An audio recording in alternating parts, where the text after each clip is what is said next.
Welcome to this video explaining the solar PV value tool. My name is Jeff Weiss. I am a real estate broker here in the Boston market. I have the pleasure of sitting next to Craig Foley, who is an expert in all things solar PV.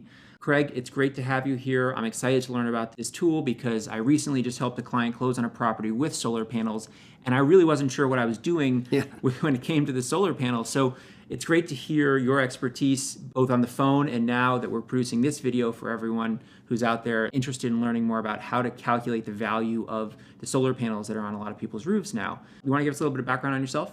Yeah, no, thanks, Jeff. I mean, and what you said about, this appearing in more and more transactions in the Commonwealth is definitely true. It's a really hot topic in the marketplace right now.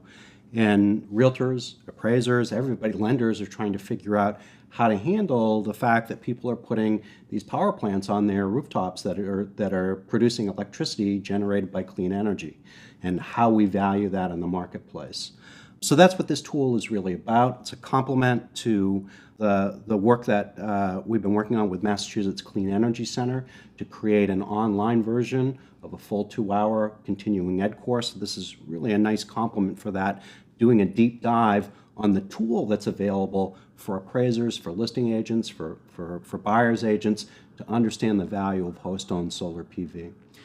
So talking a little bit about the courses that you teach and you help educate agents on, you teach a course, it's called, I think, Selling the Sun, and currently that's being offered through keepmecertified.com. Yep. And this video complements the longer course offered over at keepmecertified.com. Yeah, no, that's a great way to put it.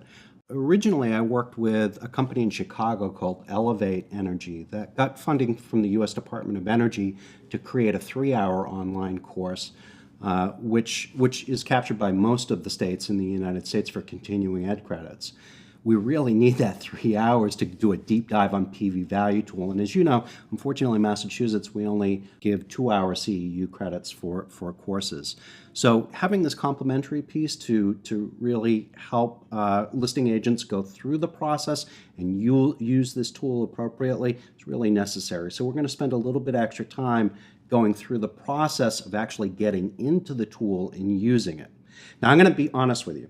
It's going to feel a little bit like you not only need a real estate license to list one of these homes, but it's going to feel like you need a degree in energy management and procurement after going through this once.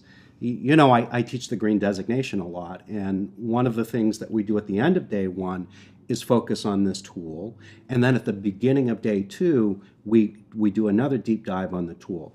And the cool thing about this is once you go through it the second time and you've got a little bit of the terminology and idea of how this works, it becomes much easier for the students when they go through it on the second go around. So it's fairly complicated. There's a lot of information here, but this is the reality of listing these homes in Massachusetts or across the United States at this point. You really need to, if you're fulfilling Article 11 of NAR's Code of Ethics, which requires knowledge and competence, this is what you're buying into if you're listing one of these types of homes. Now, we're talking about listing agents, but if you're a buyer's agent, is this tool helpful for you to understand, to help your clients understand the value of the solar on their target properties as well? Absolutely. So if I were a buyer's agent and you were listing a home in which your homeowner owned the PV system and you didn't know about this tool, right? I would definitely be making sure my buyer knows about the additional contributory value.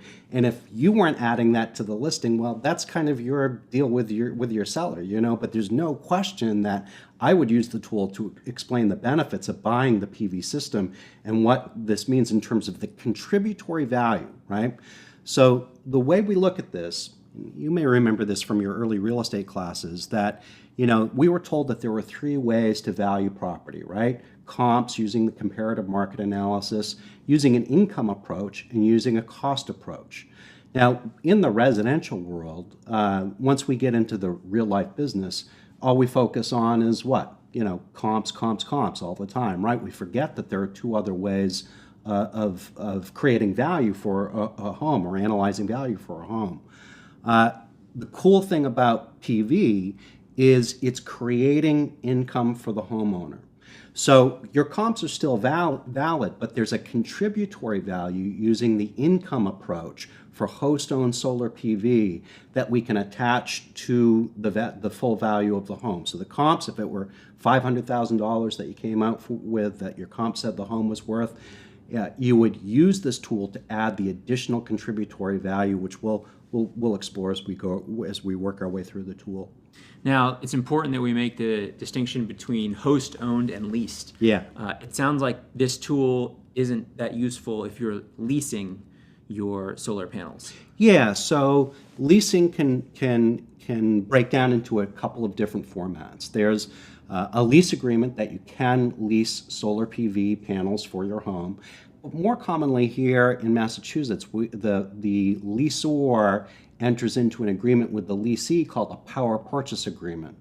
So the solar PV is actually attached to the home, and you're purchasing the power that's created by the solar PV from the third-party owner, right? So slightly different ways of looking at it. But no matter what, both of those systems, whether it's in a lease agreement or a power purchase agreement, are what we call third-party owned systems, right? TPO, third-party owned systems versus host-owned systems. And Fannie Mae's guidance is really clear about the difference between third-party owned solar PV systems and host-owned solar PV systems. In their guidance, they say that third-party owned systems are personal property, and host-owned systems are real property and need to be appropriately valued. Personal property can't be valued, can't be added as contributory value in the real estate transaction. So that doesn't mean that a home buyer wouldn't see value in a good power purchase agreement, right? So let me give you an example of what I'm talking about. If you're purchasing a home with a PPA on it, and the PPA agreement says that you're paying 60 cents on the dollar of what you'd be paying the utility company for the same amount of power, for the same kilowatts, and you're getting it cheaper, and it's coming from clean power that's coming from your rooftop, and the third-party owner also is responsible for all of the maintenance of the system. That's kind of a win-win situation, right? You know, it makes a lot of sense. But just because it makes a lot of sense for the buyer, or the buyer may see that it adds value to the home, we can't add any appraised value because it's personal property on the home. Now, when it's owned, when it's host-owned, then it becomes real property, and that's where this tool comes in very, very handy in giving a very specific dollar amount to what that income that's going to be coming in over time is actually worth in the marketplace. So let's talk about this tool. Who is it for, and is it free? Yeah, it's absolutely free. So you see it on the screen here, PV Value, and you can see, just go to pvvalue.com up at the top. You can sign in. You can sign up for this for free. Very easy to get into it. This, as you can see down in here, Jeff, it was endorsed by the Appraisal Institute, which is obviously important. You know, we want the Appraisal Institute to be behind these tools.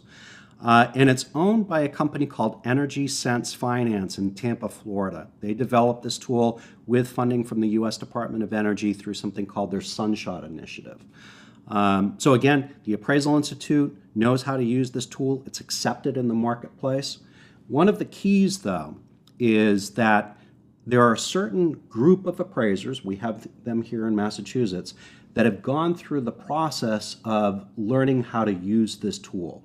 If you go to the Appraisal Institute website and do an advanced search for appraisers, one of the things that you can search for is appraisers that have gone through the Valuation of Sustainable Buildings residential program. Those are the pros that know how to use this tool.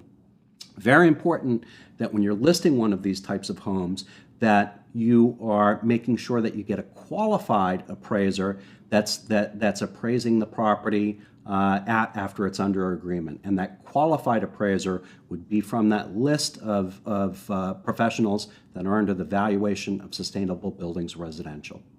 Now we're talking about getting the right appraiser. This is the appraiser from the bank that's going to be lending the buyer? Yes. Okay. Yep, exactly right. So one of the things when we work our way through the online course, the Selling the Sun course, and when we're doing the green designation training, is that there are tools available that we can ask for the qualified appraiser. Now, you know through Dodd-Frank how complicated things became with the appraisal community and the lending community. We can't pick a specific appraiser, but in representing our sellers, we can absolutely demand that we have a qualified appraiser that's a specialist in this type of property. So just to be clear, if you are representing the seller, you can request from the buyer's lender that they have an approved appraiser come to value the property with the host-owned solar panels. That's exactly right. And in fact, one of the things I do when I'm listing these homes is make sure that that letter requesting the qualified appraiser is uploaded into the MLS. And one of the conditions for my sellers accepting the offer is that the buyer has initialed that they've seen that document. And that gives me the authorization to move forward, to make sure the mortgage underwriter knows that this is the case. And if I get a call from an unqualified appraiser after the property's under agreement, I can send this back to the appraiser and say, send this back to your appraisal management company, because we're not taking no for an answer. We're asking for a qualified appraiser, and we're going to get one. Very good. So let's jump into this tool here. Why don't we go through the process of either registering or signing up? Yep. And then as an agent, how can I get into this tool, and what are the steps that we have to take? Yep. As you can see, there's a quick registration here, very easy to do. I'm going to sign in directly because I use this quite a bit. But when you do the quick registration, I mean, it literally takes seconds. So let me just go through this process. Got to agree to the terms. It takes us immediately to the first frame, which is the property address. Okay, pretty simple. We're going to enter a property address. Now, the cool thing about this is that we can enter a property address even for a home without solar PV on it. So one of the things I use, this, you know that I work with a lot of developers that are developing high-performance homes. And certainly one of the elements of these high-performance homes is usually that they're generating renewable energy primarily through solar PV. So I can use this tool when I'm even engaging a developer about what the value of the PV will be when we transfer it as a host-owned system to the buyers. So there's a lot of different ways that this tool can be used. I picked an address that I know that there is PV on the home in Melrose, the great city of Melrose, Jeff, where all the cool people live. And you can see, you can drill down and see that the PV is actually on the rooftop there. So now we know that that's the correct address. We're going to submit the property address, and we're on to the second page. Property type. Residential, you can also use this as a commercial tool as well, but obviously we're looking at residential homes. That's what this class is about. We're going to select the project type. So again, existing homes, homes that are proposed or under construction, a really good developer tool when you're engaging developers on this topic. This is an existing home though, and by using an existing home, it's going to allow us to talk about some specific functionality of this tool that's pretty interesting when we get to the later part of this. PV ownership type. So this is the third piece. Look, you can only select own. Why can't you select leased or PPA, do you think? Any idea?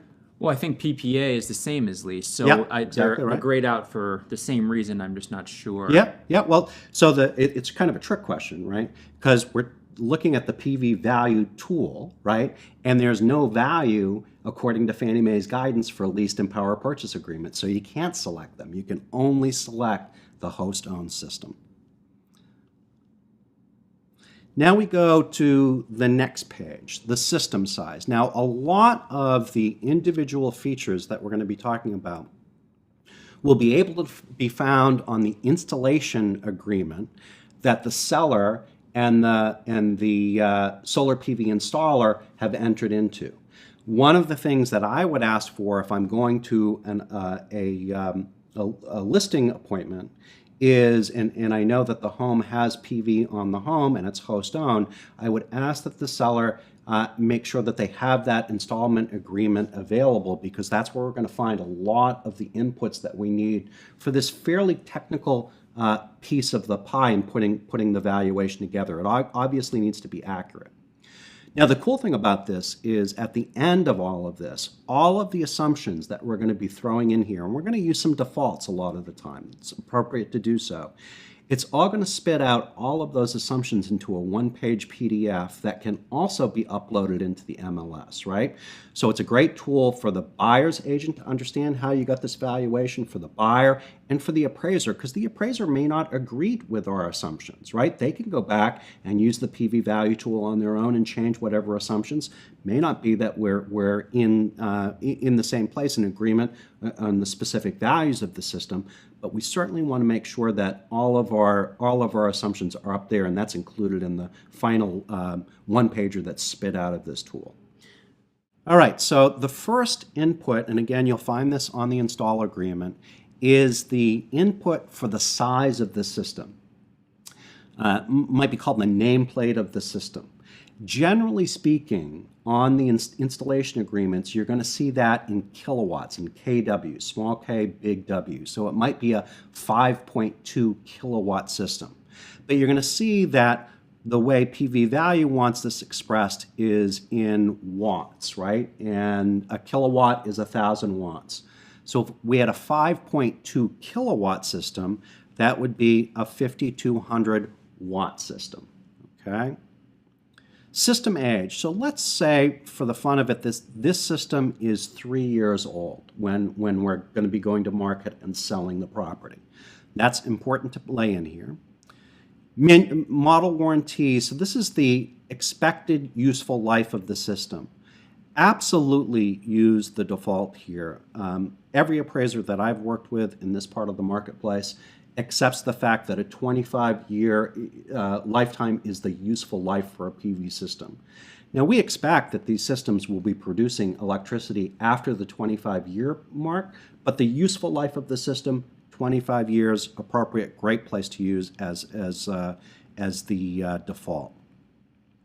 The derate factor. Now, this gets a little complicated, gets a little wonky, Jeff, so stay with me with some of this stuff. Again, you know, I'm going to take you through what all of these individual pieces mean, but there's this great thing called Google that if you forget what derate factor is, if you input it into Google, it'll bring it right up for you, okay?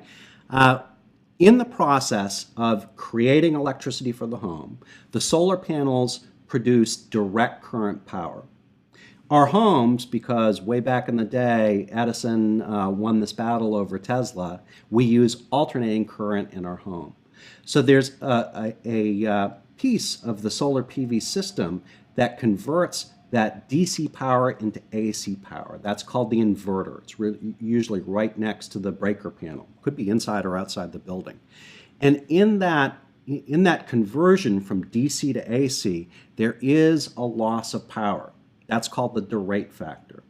Now, this default, you may find that there is a higher derate factor, which would give you more value on the system because it's losing less in the transfer of that power. If you want to be conservative, though, there's nothing wrong with using the default, and I can really guarantee that that will be a pretty conservative choice. But when we're working our way through this, that's the way, when I'm working with a seller, that's the way I'm going to describe this to them, is that we want to be a little bit conservative about this. We're going to be fine with value, but I'd rather err on the conservative side than going over the top with the value for a lot of different reasons in the marketplace, but I think it's appropriate to be conservative. So that default factor, you may find the derate factor, you may find a different number in the installation agreement. If you do, absolutely use it, right? That would be very appropriate, but we can use the default as a conservative use of power. There's the degradation factor. So this is loss of power in the system efficiency over time. The old panels prior to 2000 would lose about 1% of production per year. So they just become less efficient over time. Exactly right. Okay. So if you had a system that was installed in 1999, and it's 20 years old this next year in 2019, you would expect that it's only producing about 80% of the power that it was producing in 1999. The newer systems since that time are much more efficient. They only lose about half of 1% a year. So a system installed right now, 20 years from now, would be expecting that it's producing about 90% of its full production. So again, default is absolutely fine to use unless you see something in the installation agreement that says otherwise. The array type. So very rare in Massachusetts that we wouldn't be dealing with anything except for a fixed array. The fixed arrays are the ones that are mounted directly to the rooftop. There are in commercial transactions, commercial systems, and we're seeing little bits and pieces of this, but I've never seen an actual one in Massachusetts, where the PV panels can track with the sun, increasing the efficiency of how those panels gather power through the course of the day. From a residential transaction, I like the fixed arrays because with fixed arrays, there's no moving parts in these systems if they're a fixed array. So the maintenance costs go way, you're not really dealing with any kind of big maintenance issues like you would with a single or dual access tracker. So again, virtually 100% of the time for me in my business, I've never seen anything but a fixed array for a residential transaction here in Massachusetts. Their array tilt. So this is something that sounds kind of confusing when we take a look at what this is. There are apps to be able to actually look at the rooftop tilt of a home. This is just the degree of the panels. Exactly right. Exactly right. So if we think of a 5/12 pitch, that's kind of the traditional pitch for a ranch house. It's kind of a flatter style. It's obviously not completely flat on the rooftop, but it's not like a Garrison Colonial, which goes up to around 37, 30, 39 degrees. This information will definitely be on the installation agreement. You want to be looking for this information on the install agreement. That's just rise over run, so Exactly 5 inches right. up for 12 inches. Exactly Okay. right. Exactly right. I'm going to use kind of a typical array in Massachusetts on maybe a Garrison Colonial 9/12, 36.9 degrees for pitch. So we're going to use that 9/12, 37 degree pitch as the example that we're working through. Array azimuth. This is the direction that the panels are facing. We have a great thing in our iPhones called the compass. So we can walk out back to the property or on the front side of the roof and get a very clear direction of where we're facing in terms of the direction of the solar array. This information will also be on the installation agreement almost certainly. Due south is great. Let's say that this is slightly southeast at 165 degrees. That calculates the solar resource, the ability for the solar PV system to generate electricity on a yearly basis.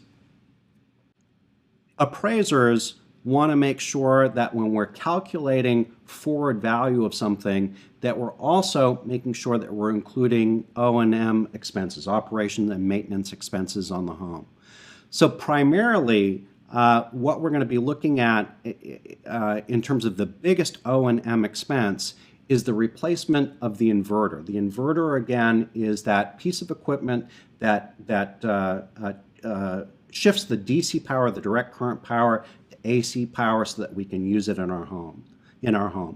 So, as I mentioned before, the solar panels themselves have usually a 25-year warranty, and that's considered the useful life of the panels.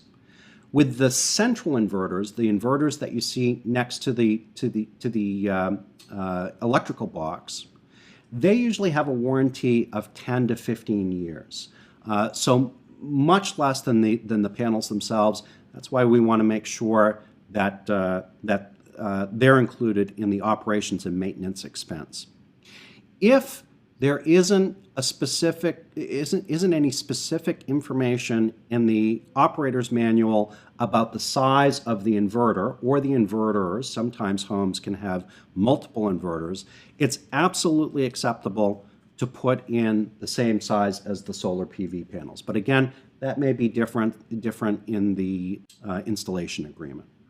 The inverter warranty, you can see here that there are different defaults for this. The 15-year default is fairly typical. Let's be a little bit conservative, and this will be certainly spelled out in the installation agreement, that the installation agreement says that there's a 10-year warranty for this inverter.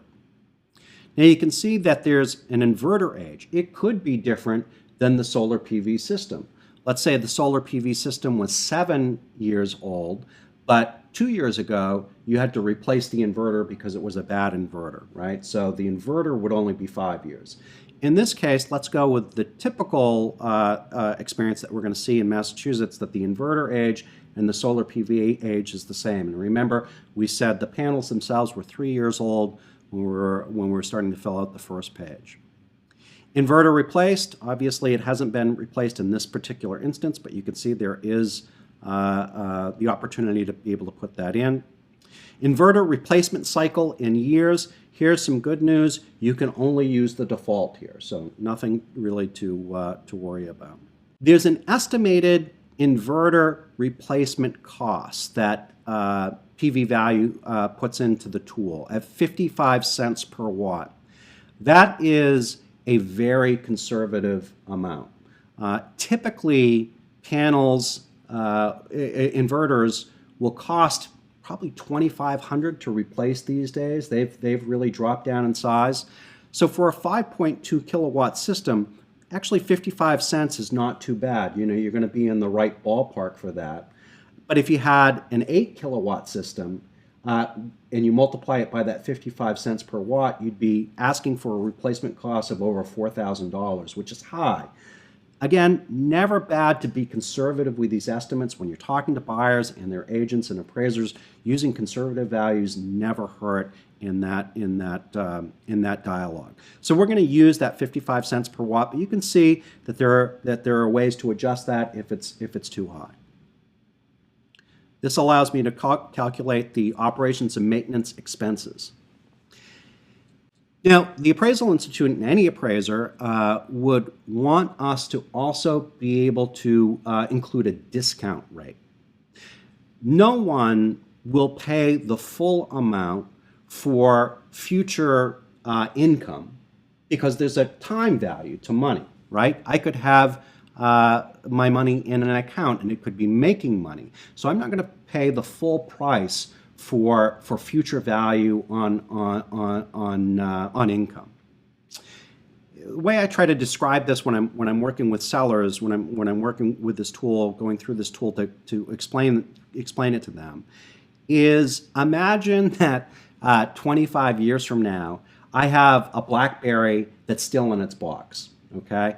And we knew 25 years from now that we could look into a crystal ball, and because it's an antique and nobody really remembered what the BlackBerry was, it would be worth $2,000. And we could absolutely verify that through our crystal ball, right? You wouldn't pay right now the $2,000 to purchase that, even though you knew it would be that valuable 25 years from now, because there's a time value for money. 25 years from now, you pay the full amount. Same thing with the amount of income that's being generated from this, for this 25-year-old system. You don't pay the full amount.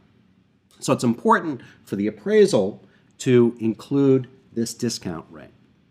It also gives you the Fannie Mae 30-year interest rate, and this is changed on a daily basis. So that's kind of useful to have.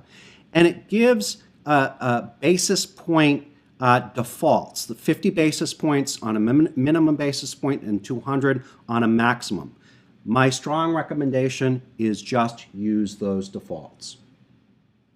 And it's going to give us 3 different values when we spit out the one-pager at the end, and they will be based on these different discounts or amounts, and I'll work our way through that when it's appropriate.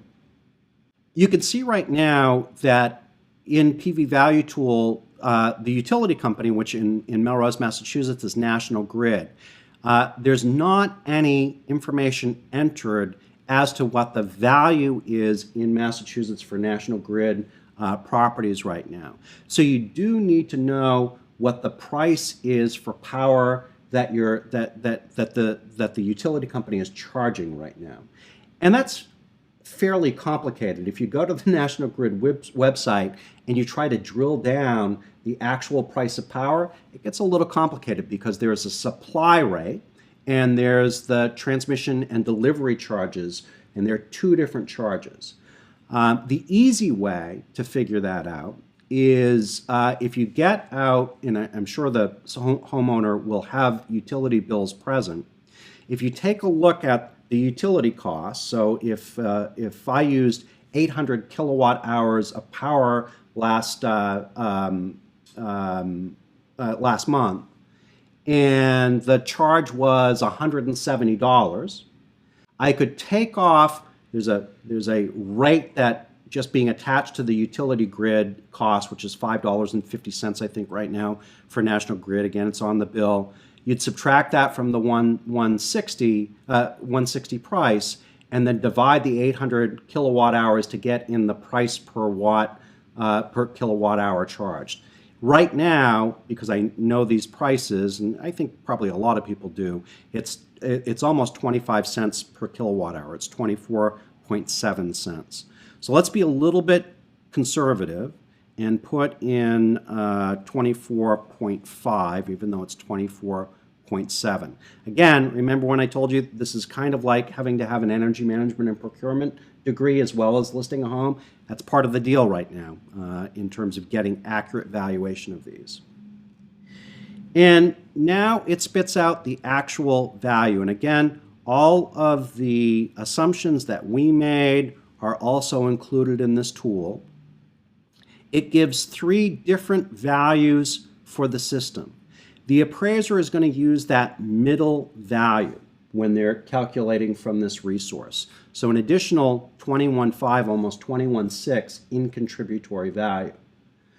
So the cool thing about using this tool, Jeff, is if you get a call from a seller and they say, hey, I'm going to interview you, Jeff, with a couple other real estate agents. I want you to come over Wednesday at 2, if that's good for your schedule. And of course it is. You're going to meet with a seller, and come by and let me know what you think what the property's worth. Give me an estimate of value. So you say, great. You don't have time to drive by the property, but you get into the MLS immediately, and you see that they bought it 5 years ago, and it's in great shape. You know, it had new windows, new roof. It looks fantastic on the inside. So you feel pretty confident about what the value is with the comps that you select. You pull your three comps together to establish the value, whatever it is. Let's say it's $500K for easy numbers, right? And then you drive up to the property, and there's a solar PV system on the rooftop. And you know they're going to be asking you what the additional value is of that solar PV system. So the first question that you ask when they ask you that question is it leased or is it owned? Because if it's leased or it's third-party owned or if there's a power purchase agreement, then you can say Fannie Mae guidance is very clear that it's personal property and we can't add contributory value. But if you own the system, then we have to appropriately value it. It's real property, and you can pull out this tool and be able to use it with the homeowner. I can guarantee you, if you run into that circumstance, you're going to win the listing because the other two brokers that they're interviewing probably don't know that this tool exists and are really scrambling when they ask that question of what's the value. This gives a very, very specific value.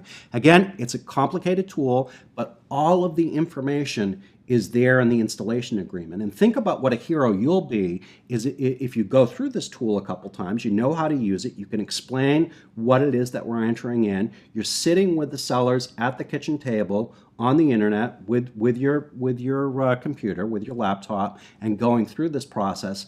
I can guarantee you're going to win that listing when you can come up with a very specific number that you can make the case for the buyer's agent and the appraiser and the buyers of what the real specific value is using this tool. Okay, so Craig, before we move on, I see that there are three options, and we're choosing the middle one because that's the default way to go Yep. about valuing these things. But what's the difference between these three? That's a great question. Remember the discount rate, right? We had two additional defaults that we used, the 50 basis points and the 200 basis points. Those are the outside values of those. We're taking the middle one. So that's a great question. That's what the appraisal will use, is that middle value. And remember, again, the appraiser certainly has the right, particularly a qualified appraiser that knows how to use this tool, will be looking at all of the assumptions that you've made to get to that 21,589 number, right? And uploading it into the MLS. They may or may not agree with your assumptions, but that's why it's important to get them out there and get them uploaded into the MLS. And you'll see up here, Jeff, there's a Create PDF.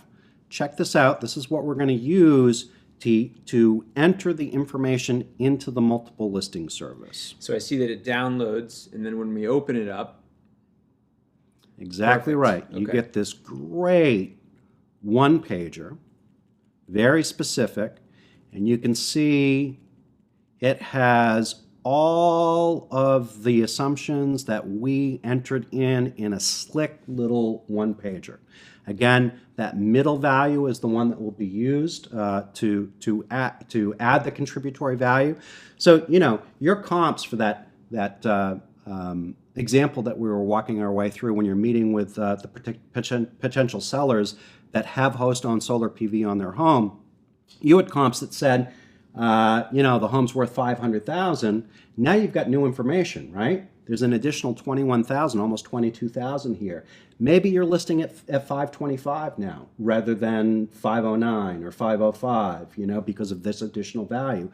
Maybe, you still list it with the discussion that you're having with your sellers about listing price is ultimately their decision. Maybe they say that they still want to list it at $509 because the market's tightening, but they want to make sure that the buyers know that there's additional value here in this PV system. So it becomes a kind of another interesting dialogue, discussion that you're having with your home sellers about list price. So this PDF, is this something that as a listing agent I'm going to upload to MLS for other agents to see? Absolutely. We want it to be as straightforward and as transparent as possible, right? Which is why the assumptions are so interesting. Now, here's another trick question for you, Jeff. Take a look at this. Look at in years 1, 2, and 3, there are no value, but then from years 4 through 25, it establishes that value. Why do you suppose it is that there's no value in years 1, 2, or 3? You want to take a guess at that? Because you're selling the future value, and the value that's been accrued in the first 3 years were already realized by the owners. Exactly right. That's value that was already realized by the owners of the system. Outstanding. Exactly right. So there's no value because the sellers have already realized it for their time of ownership. This will only move forward for the next 22 years. Does that make sense? It makes a lot of sense, and this is a really helpful tool that I wish I learned more about before going through the first transaction that had solar panels on its roof. And this is something I think all agents, not just in Massachusetts, but across the U.S., should be familiar with. Yeah, no, absolutely. I obviously, I couldn't agree with you more. And this is a really hot topic. We now have, over 86,000 homes in the state with solar PV, increasing, every month, 1,000, 1,500 of these units going on people's rooftops. So this is definitely something that listing agents know how to use. And I know going through the tool the first time, it's a little bit intimidating, but if you get used to the language, you go to Google just to remember what the rate factor is and what degradation factor is, you can work your way through this and get to know how to use it pretty quickly. You'd be surprised at how quickly you can kind of get the language down. And again, most of the information will be in that installation agreement. One other note, too, I just want to make about PV Value Tool, right? Again, that's where you go to find this tool on the internet, free to use. Sometime in 2019, Energy Sense Finance has been doing a beta test on something called eivalue.com. And when you go to pvvalue.com sometime in 2019, it's going to automatically take you to eivalue.com. You'll still be able to do the same things for solar PV on eivalue that you could do on pvvalue.com. But the cool thing is this company, Energy Sense Finance, I love them. They're doing great stuff in the space that I care about, high performance homes. We're also going to be able to get an accurate valuation for geothermal systems, for wind systems, for energy efficiency improvements that have made a change in operating costs for a home. They're really expanding the tool in some really cool ways. I'm sure we'll at some point be doing a class on eivalue.com just because of its added functionality. Yeah, it's really interesting because right now there isn't much value that's contributory value that's assigned to homes that are built with better insulation or better building materials, better windows, roofs, whatever it may be. Now it's just, is it new or is it used? Right. Yeah, no, What you've they got call it energy exactly right. I mean, energy efficiency and renewables and production of power, you got it exactly right. And lenders are realizing that this needs to be valued appropriately, as obviously the Appraisal Institute has, and listing agents need to be able to get it as well. So one of the things I had the fortune to be working on right now is Fannie Mae just started this Energy Advisory Council. And because I'm doing a lot of work with NAR, I'm the chair for the Sustainability Advisory Group for 2019, they asked me to participate on this 2-year panel to take a look at the secondary mortgage market, looking at the value of buying high performance, green certified homes, home with solar PV, and how to value them accurately. It's interesting, what Fannie and Freddie are finding is that home buyers that are buying these homes have lower operating costs, and they're less likely to default on the mortgages. So they feel like there's an opportunity to offer mortgages with lower basis points or perhaps an increased debt ratio so that you have more buying power as a buyer buying a green certified home than a home that hasn't had any kind of green certification process. All right, Craig, thank you for sitting next to me to talk everyone through the solar PV valuation process. This was very helpful for me. I'm sure it's very helpful for a lot of the agents out there, not just in Massachusetts, but across the country. This is a complimentary video to a larger, more in-depth course about solar PV and high-efficiency homes that's offered at keepmecertified.com. So you can learn more by going and taking the course at keepmecertified.com or contacting Craig Foley through the information right here on the screen. Craig, thank you for joining us. Yep. And I hope everyone enjoyed this video. Yeah, absolutely. And yeah, selling the sun, listing, marketing, and valuation of solar PV homes. This is the valuation part. Thanks, Jeff.